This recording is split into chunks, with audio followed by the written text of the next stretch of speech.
Time to get to work.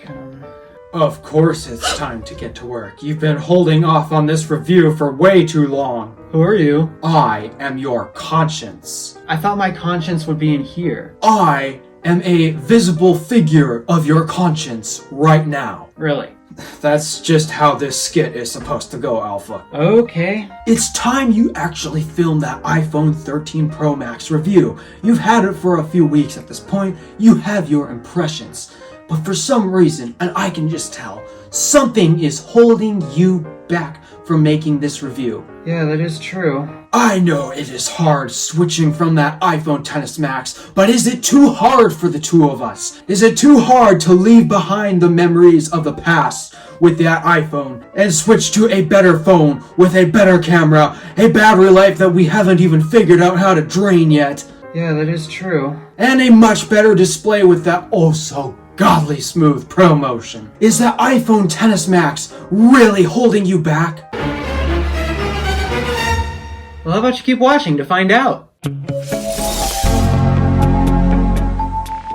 Alright, so it was a few weeks ago I had uploaded my unboxing video about this iPhone here, the iPhone 13 Pro Max. I've been using it for a few weeks because, well, A, I'm paying for it, so until it's paid, I don't feel comfortable taking the SIM card out of it in case, oh, you take the SIM card out, now you gotta pay extra because you voided this contract or whatever. Whatever dumb reason that AT&T comes up with, but yeah, so my SIM card's been in this, it's going to stay in this because of that contract and such, but anywho, yeah, I got this phone, been using it for a few weeks, and I have to say, despite that, yeah, one would think it'd be so easy. Upgrade from old phone that's inferior to newer one, and switch to superior one that's new. It shouldn't be that hard, right? Like, you should be completely enjoying your experience. Yeah, but I do have a slight problem, and the funny thing is, I'm not completely enjoying the experience of using this 13 Pro Max, which is kind of why I put this review off for so long. That and the iPhone 14s are about to come out, so I better just film this video anyways before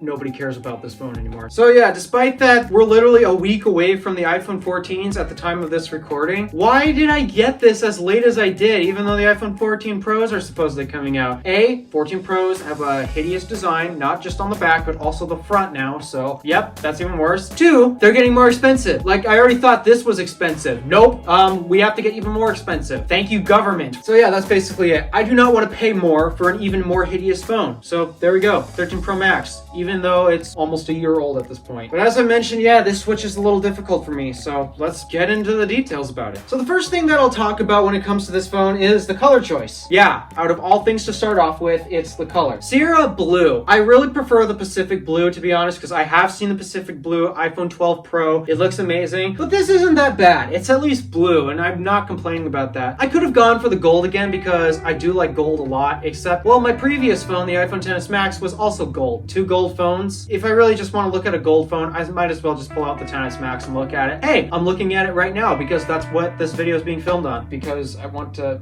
hold this iPhone at the moment. So yeah, there's that. Sierra Blue, not my favorite, but it's not that bad. It's better than I expected. However, the rest of the exterior form factor, we have a lot to complain about actually, except for one area, the screen. We'll get more into that later, but in terms of the general form factor, there's a lot I have to dislike about this. First of all, how have they not cleaned up this monstrosity yet? This was the reason why even the 11 Pros were out at the time. I still bought the XS Max brand new in 2020. Yes, I bought an iPhone XS Max brand new in 2020, clearly off of camera design. I hate it so much. I hated it back then. I still hate it today. In fact, they had to add this extra useless LiDAR sensor here just to make it even more messy. Thank you, Apple. That was exactly what I was asking for. A much more untidy camera bump. Nice. Still haven't fixed this camera bump. In fact, it's only gotten even bigger and more in your face. Thank goodness they did not put a punch hole thing on this thing yet, even though they changed the notch, and I do not like the new notch. I prefer the older one, if I'm being honest. but more on that later. And then the rest of this form factor. I don't have a problem with the matte glass. I thought I was going to be bothered by it a little bit because I do prefer glossy finishes over matte finishes. That's just me. I know, personal preference, but okay, the matte finish isn't that bad. And besides, I often leave it in a case quite often because I work in a machine shop. I really want to protect this thing, especially considering how expensive it is. But the biggest thing that I still complain about, and it's because Apple decided to be dumb,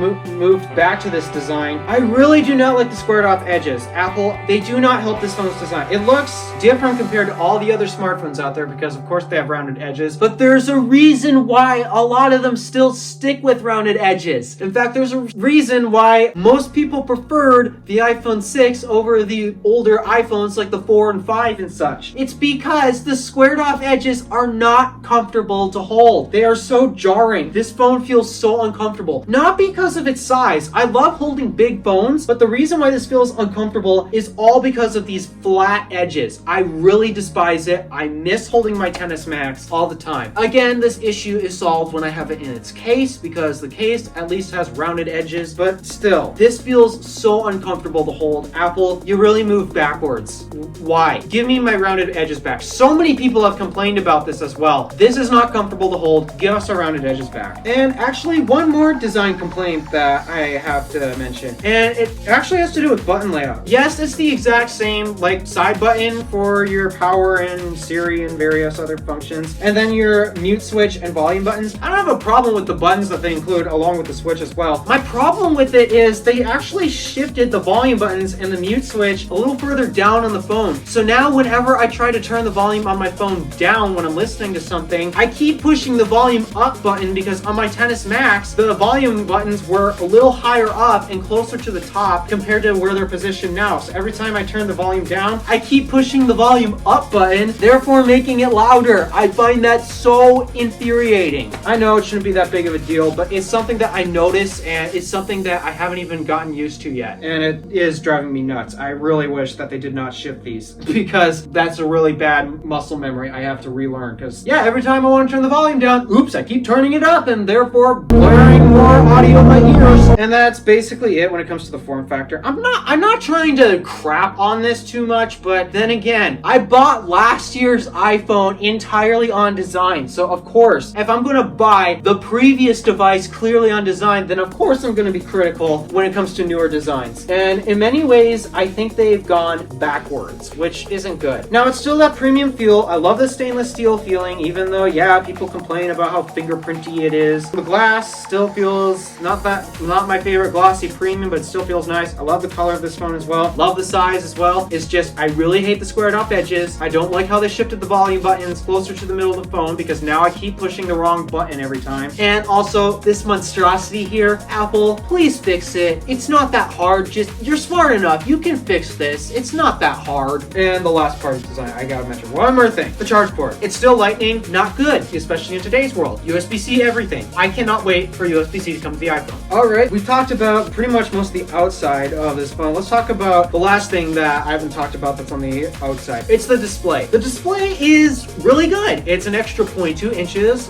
bigger compared to my previous iPhone. You know me, you go big or you go home, especially when it comes to the screen department. So we definitely have that box checked because we're 0.2 inches bigger than my previous iPhone. Now, actually 0.2 inches isn't exactly a deal breaker because I'll still pick up my XS Max and I'm not that noticeably bothered by it, but I do notice it and I do appreciate it. Another thing about this display that I appreciate, ProMotion. The first device I got with ProMotion was my 2021 MacBook Pro 16-inch. Oh, 120 hertz on a 16-inch display. Just mwah. So good. So nice to look at. It's just such a pleasure. I was grateful for having it on my MacBook, and after I had it on my MacBook, I do notice 60 hertz now. In fact, I actually now notice 60 hertz on my iPhone XS Max. It looks bad. And that's kind of sad to be honest. Now that I have ProMotion on this for so long, 60 hertz on my iPhone XS Max, it looks jittery. I'm noticing it now, which is kind of weird because at first I didn't notice it between the MacBook Pro and the XS Max, but now I'm noticing it between, well,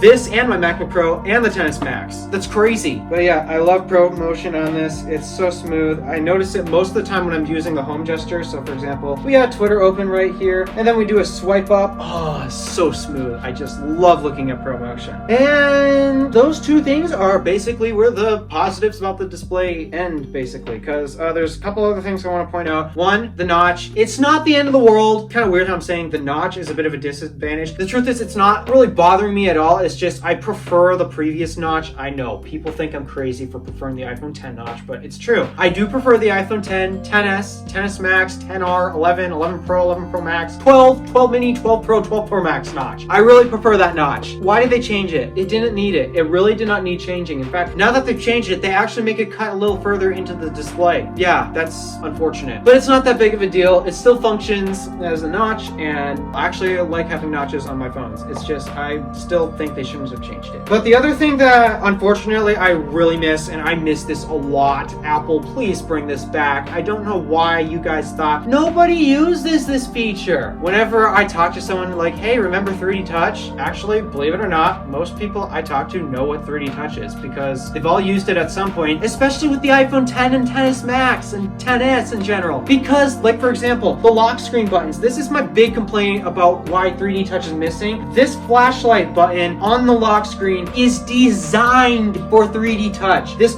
long press thing, no, it's not. I don't like long pressing it. It's not quick. It's not as quick as like swipe down and tap the flashlight there. Or it's not as quick as just quick force press on the flashlight button on a 3D Touch display. I do notice it, and I really miss that 3D Touch display because that button I use a lot and it's designed for 3D Touch. And I use various other functions that require 3D Touch. Maybe not necessarily require, but 3D Touch is sped up so much. Like for example, the way I update my apps, I don't have auto update on, and it's because I actually want to know when updates are available. So because of that, how do I access the update screen for the App Store, for example? Well, let me see. Evidently now it's a long press, and you have to wait a second for that menu to pop up. Then you tap updates, and then wait for it to load, and there, that's where the updates are. Versus on my 10s Max, I could just quickly force press, slide to the updates button in that little menu there, and then boom, it hasn't even been a second and we're already in the updates page. Versus hold for a second, then you gotta tap, drag it, then while you're dragging the, I guess you can drag. You have to wait a second, then you can swipe to the updates page, and then it will bring you to the updates page. It's slower. This is supposed to be faster, which, okay, kind of is, but it feels slower. I don't like that. It's got a nice smooth display, and yet it feels slower to do basic functions like check for updates and turn on the flashlight. Why? I want 3D Touch back. I really do. But other than that, great display, checks most of the boxes. And let's talk about the internals real quick, because we'll get to camera in just a bit. So in terms of the internals, obviously this is Apple's latest and greatest A15 Bionic. I'm not complaining about the performance in this because actually I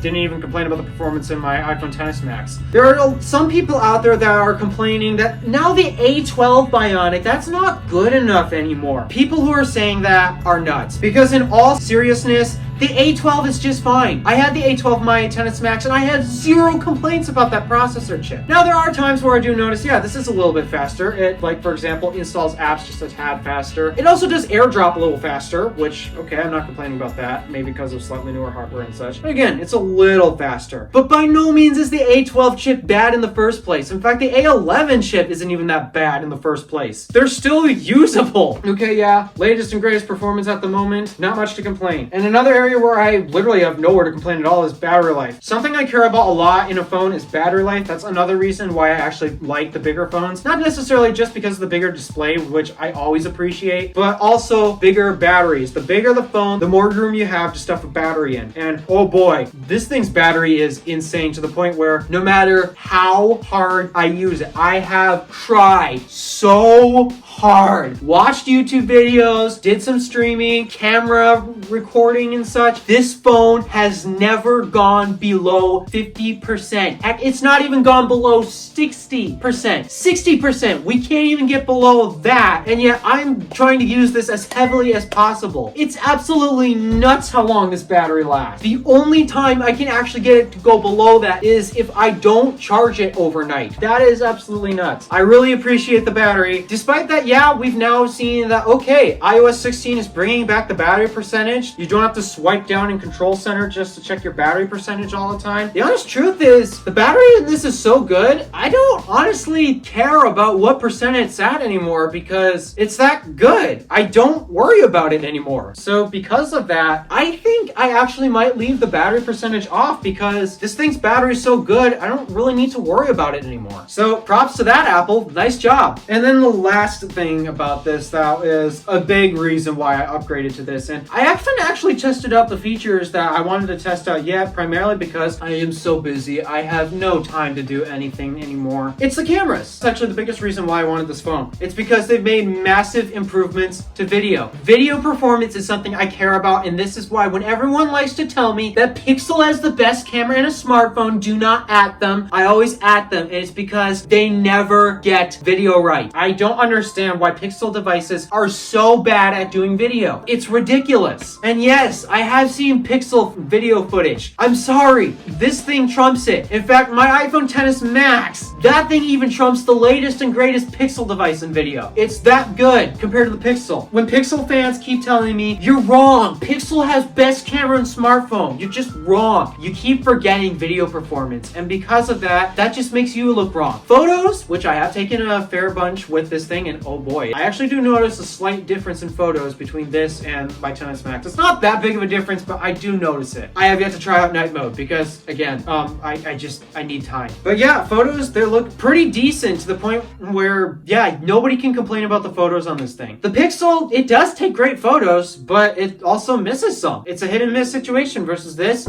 You know what you're getting a picture of, and it does it reliably versus the Pixel. Sure, it'll get great photos in some scenarios, but not in others. And then what about video performance? Because photos only tell half the story. They only tell half of the capability of what your cameras do. How about video per se? Oh, yeah, Pixel fans just shut up. Like they say, video doesn't matter. Yes, it does, because it's the other half of what a camera can do. So speaking of video, how well does it handle this? Well, I have already recorded a few videos with this camera, like for example, the HomePod Mini unboxing that I did. This thing here, HomePod Mini. That video was recorded entirely off of this iPhone. You want to check out what video footage from this looks like? Yeah, check out that previous video. And then there's also a few other videos that I did, like for example, on the Random Alpha Drive, you're subscribed to that channel, right? On that channel, I just filmed a video about the world's most poorly designed intersection. Once again, 100% shot on this iPhone right here. And I have to say, there's one thing about it that was kind of alarming, and it was actually the first video I ever took on this that I've edited, that I've actually shot for this YouTube channel, which it was part of an unboxing. What one was it? Oh wait, no, it was actually a drive video when I did my MPG test because I just gotten this phone. The problem was HDR. HDR mode was turned on and it was basically washed out. It was just pure white. You could not see anything except a little bit of my face. It was so bad. I had to go into my color corrector in Final Cut and make some very heavy tweaks to it. I did get it solved, and as you can see, if you go into that video and watch the segment where I mentioned, yeah, I got a new phone. What do you think of the camera? You'll know it's this phone right here. That segment was actually completely washed out because of HDR mode. So I had to fix it. So yeah, it's fixed now, but ever since that, I basically turned HDR mode off because due to how bad my lighting setup is already, it's basically that light in the ceiling right there. Yeah, sorry, this is called a budget. Gotta work with what I've got. Because of my lighting not always being the best, I basically turned HDR mode off because it is not good. I have yet to test out ProRes and also cinematic mode because those are the two features that I really wanted to test it with this thing. After I finish filming this review, I'm actually going to record a skit and use cinematic mode entirely to test it out.